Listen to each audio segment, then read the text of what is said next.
दोस्तों, मैं रश्मि आनंद, assistant professor political science. जैसा कि हमारा टॉपिक नारीवाद चल रहा है, फेमिनिज्म, जिसमें हमने नारीवाद का विकास और नारीवाद के रूप में का अध्ययन किया था। नारीवाद क्यों आया अस्तित्व में। तो 18वीं और 19वीं शताब्दी में इसका उदय हुआ नारीवाद का। नारीवाद एक विचारात्मक आंदोलन है। तो नारीवाद पे और आगे डिटेल में पढ़ने के लिए, जैसा कि इसका उदय यूरोपीय विचारधारा के रूप में हुआ, तो वर्तमान में भारत में क्या महिलाओं की स्थिति है, इस पर हम पढ़ेंगे। फिर आगे हम नारीवाद के बारे में पढ़ेंगे। पहले हमें ये जान लेना ज़रूरी है कि हमारे कंट्री में, हमारे भारत में क्या महिलाओं की स्थिति है, वर्तमान में और पूर्व में क्या थी, करंट में और पास्ट में क्या क्या सिचुएशन थी, और उसमें परिवर्तन क्यों पड़ा, क्यों लाना पड़ा, उसकी क्या क्या स्थिति थी कि उसमें सुधार की ज़रूरत पड़ी। तो नारीवाद एक ठोस एग्जाम्पल है जो नारी के अधिकारों की बात करता है कि नारीवाद समाज में महिलाओं की स्थिति में सुधार और परिवर्तन से रिलेटेड है। तो आधुनिक भारत में, करंट में, इंडिया में महिलाओं की स्थिति और महिला आरक्षण से रिलेटेड है। यहाँ पे कुछ टॉपिक दिए हैं जो दो भागों में इसकी हम बात करते हैं। पहला क्या है, आधुनिक भारत में महिलाओं की स्थिति और महिला आरक्षण में। तो महिलाओं की स्थिति को समझने के लिए यहाँ दो भाग दिए गए हैं। पहली में 18वीं शताब्दी में क्या है, भारतीय नारियों को पूर्ण पतन का काल है। तो 18वीं शताब्दी में स्त्रियों की स्थिति इतनी खराब थी, इतनी दयनीय थी, इतनी शोचनीय हो गई थी कि वो पूर्ण पतन का काल कहा गया उसको। और 19वीं शताब्दी में क्या हुआ, 19वीं और 20वीं शताब्दी में पुनर्जागरण तथा पुनरुद्धार का काल आया। यहाँ पे क्या हुआ, जागरूकता आई धीरे धीरे अपने अधिकारों के प्रति। तो यहीं से क्या है, 18वीं और 19वीं शताब्दी में ही नारीवाद का उदय हुआ था। तो यहीं से क्या है, पुनर्जागरण तथा पुनरुद्धार का काल आया। तो आगे हम डिटेल में देखते हैं 18वीं शताब्दी में क्या हुआ। महिलाओं की स्थिति बहुत ही खराब थी, बहुत ही दयनीय थी, शोचनीय हो गई थी। वो पूरी तरीके से सामाजिक, आर्थिक, राजनीतिक, सांस्कृतिक हर तरीके से क्या है, उनको अधिकारों से वंचित रखा जाता था। उनको बहुत ही निम्न कोटि का समझा जाता था, दास की श्रेणी में रखा जाता था। एक प्रकार से उनको पूरी तरीके से दासी की श्रेणी में रखा जाता था। तो महिलाओं की स्थिति बहुत ही शोचनीय हो गई थी। हर तरीके से उनका उत्पीड़न किया जा रहा था, हर तरीके से शोषित किया जा रहा था उनको। बाल विवाह, जैसे इसमें बाल विवाह आ गया कि बच्चा पैदा नहीं हुआ, उधर जैसे लड़की पैदा नहीं हुई, उसका शादी तय हो गया। निरक्षरता थी, अज्ञानता था, शिक्षा थी नहीं, उनको शिक्षा से वंचित रखा जाता था। अंधविश्वास इतना था। सती प्रथा थी। सती प्रथा जैसी कुरीतियाँ थी कि पति मर जाता था, उसी के साथ स्त्रियों को जिंदा जला दिया जाता था। तो ऐसे बहुत सारी कुरीतियाँ फैली थी। बाल विवाह, निरक्षरता, अज्ञानता, अंधविश्वास, सती प्रथा और पर्दा प्रथा तो आज भी चल रहा है। स्त्रियाँ इतनी पर्दा प्रथा में रह रही हैं, जैसे किसी की शादी हुई, बहू जाती है तो भैया घूंघट काट के आई हैं घरे, नाश्ता लेके बूढ़ों के सामने, लियो नाश्ता पानी। और इतना कुप्रथा है कि क्या बताएं, समाज में कैसे चेंजी जाएगी। इसके लिए स्त्रियों के क्या है, अपने आप ही आगे आना पड़ेगा, नहीं तो ऐसे समाज चलता रहेगा। तो क्या है, इतनी पर्दा प्रथा आज भी है। स्त्रियां उसी पर्दे में रह रही हैं क्योंकि वो डिपेंड हैं। इसीलिए जब तक वो आत्मनिर्भर नहीं बनेंगी तब तक ऐसे चलता रहेगा। उनको परिवर्तन लाने के लिए क्या है, आगे आना पड़ेगा, नहीं तो समाज ऐसे ढर्रे में चला आ रहा है, पुरानी कुरीतियों में वैसे ही चलता रहेगा। तो ऐसी कुरीतियाँ थी घेर रखा था। इसी में जकड़ी हुई थी, बेड़ियों में बंधी हुई थी स्त्रियां। वर मूल्य दहेज के बढ़ जाने के कारण कन्याएं जो हैं अभिशाप समझे जाने लगे थे, माता पिता पर बोझ बन गई थी। क्यों? क्योंकि इनको सब चीज से वंचित रखा जाता था। तो एक प्रकार से क्या है, पूरी तरीके से भार हो गई थी माता पिता पर। तो ये सब कुछ चीजें थी जिससे स्त्रियों की दशा जो है एकदम बेकार हो गई थी। पूरी तरीके से स्त्रियां उत्पीड़न का शिकार हो रही थी। समाज में ये सब सारी कुप्रथाएं हैं फैली थी। बाल विवाह हो गया, निरक्षरता जैसा कि हमने बताया, अज्ञानता, अंधविश्वास, सती प्रथा। स्त्रियों के पतन के कारण क्या है? स्त्रियों के पतन के कारण अब कैसे कैसे स्त्रियों का पतन शुरू हुआ, कैसे कैसे उनको उत्पीड़ित किया गया। तो युद्धकालीन क्या क्या कारण रहे जिससे स्त्रियां पीछे चली गई, उनका आर्थिक सामाजिक हर तरीके से शोषण हुआ। तो युद्धकालीन स्थिति, पर्दे की व्यवस्था थी, पर्दा प्रथा चल रहा था, निरक्षरता, पराश्रयता, संयुक्त परिवार व्यवस्था थी, बाल विवाह, दहेज प्रथा, कन्यादान की अवधारणा, सतीत्व की अवधारणा, बहुपत्नी विवाह व्यवस्था प्रचलन था, विवाह विच्छेद का अभाव था, पितृसत्तात्मक परिवार था कि वहाँ पुरुषों के अधीन स्त्रियां रहती थी, पुरुष ही मालिक समझा जाता था, इससे स्त्रियां और निचली समझी जाती थी। धर्म शास्त्रों का विधान, पुरुष का अहम भाव होता था। जैसे पितृसत्तात्मक सत्ता हो गई तो ये पुरुष क्या हो गया, पुरुष को उच्च श्रेणी का समझा जाता था, पुरुष के अधीन स्त्रियां रहती थी।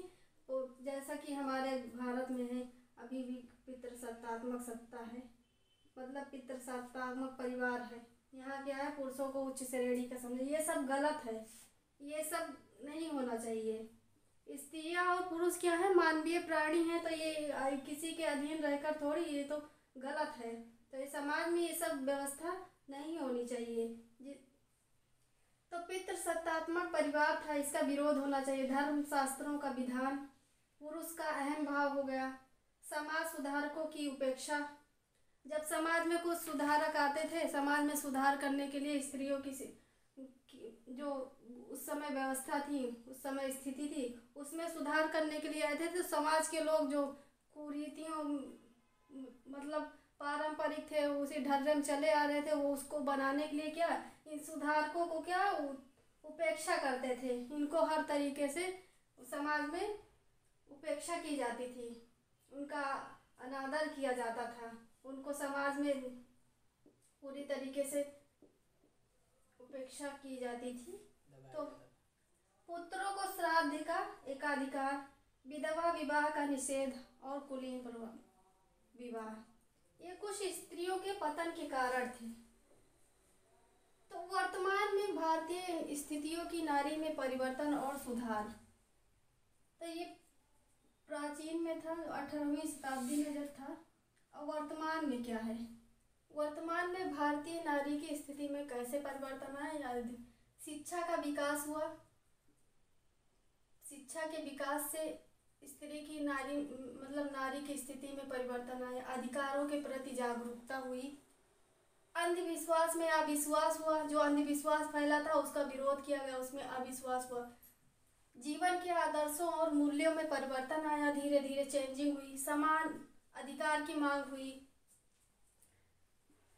पर्दा प्रथा का उन्मूलन, केंद्र परिवार की व्यवस्था की गई, आर्थिक सुदृढ़ता हुई, राजनीतिक अधिकारों की प्राप्ति, सामाजिक चेतना, जीवन के व्यापक क्षेत्र में प्रवेश, निर्योग्यता का निवारण। तो ये सब सारे शिक्षा का विकास से अधिकारों के प्रति जागरूकता हुई कि स्त्री पुरुष सबको समान अधिकार देना चाहिए। अधिकारों में अंधविश्वास में अविश्वास, जैसा कि पहले क्या है, घर में जैसे लड़का लड़की है तो पहले क्या था कि लड़कों को ज़्यादा रोटी दे देते थे और लड़की को कम रोटी देते थे। तो ये क्या है, ये लड़का लड़की में भेद ही तो हो रहा था। आज भी देखने को मिलता है।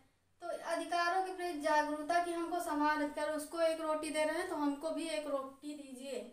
इस लड़की लड़का में भेद नहीं, तो अधिकारों में जागरूकता, अधिकारों के प्रति जागरूकता है कि हमें भी समान अधिकार में। अंधविश्वास में अविश्वास हुआ, जीवन के आदर्शों और मूल्यों में परिवर्तन, समान अधिकार की बात की गई, पर्दा प्रथा का उन्मूलन, केंद्रक परिवार की व्यवस्था, आर्थिक सुदृढ़ता, आर्थिक स्थिति अच्छी होगी तो स्त्रियां किसी के प्रति अधीन नहीं रहेंगी, राजनीतिक अधिकारों की प्राप्ति, सामाजिक चेतना आई तो धीरे धीरे समाज में चेंजिंग आई, जीवन के व्यापक क्षेत्र में प्रवेश, निरुयोगिता का निवारण।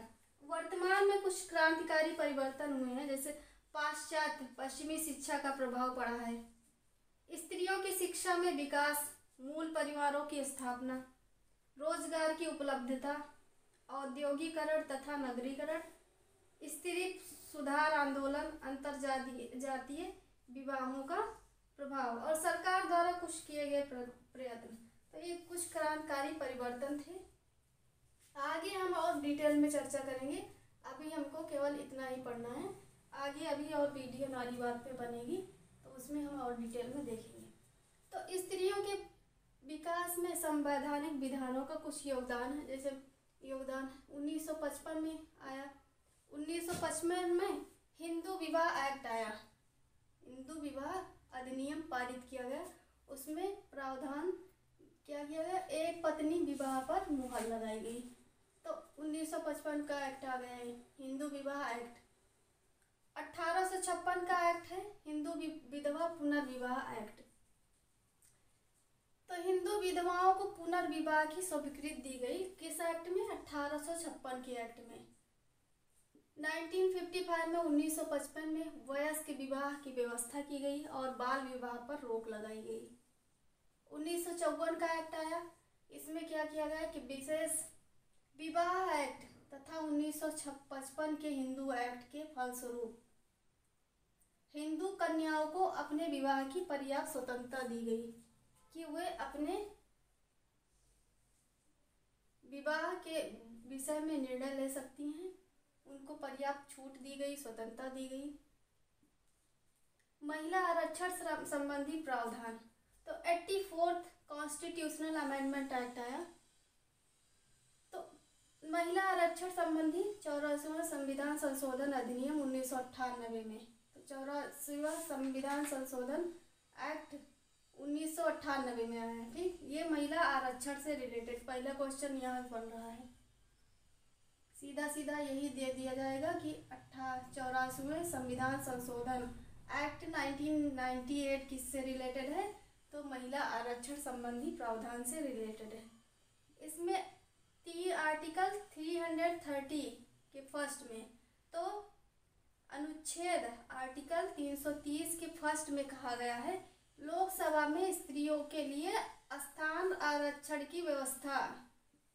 तो लोकसभा में स्त्रियों के लिए स्थान आरक्षित किया गया है किसमें, आर्टिकल 330 के फर्स्ट में। तो एक क्वेश्चन डायरेक्ट यहाँ से बन रहा है।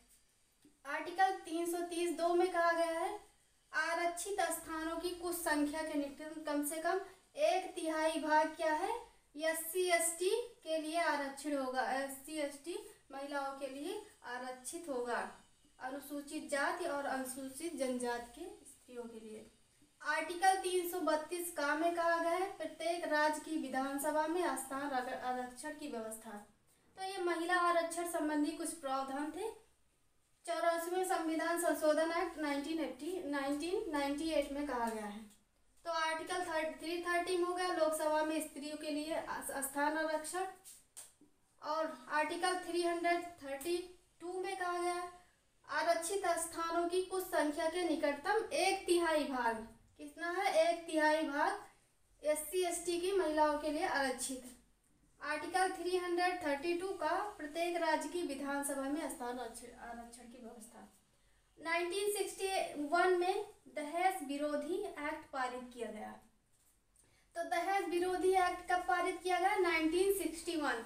73rd अमेंडमेंट एक्ट आया कॉन्स्टिट्यूशनल 1992। पंचायती राज संस्था व्यवस्था। ठीक, तो 73rd अमेंडमेंट एक्ट किससे रिलेटेड है? पंचायती राज व्यवस्था से। डायरेक्ट क्वेश्चन तो यहीं बन रहा है, 1992 में आया। तो ये महिला आरक्षण है, कितने 33% सीट आरक्षण की व्यवस्था की गई इसमें।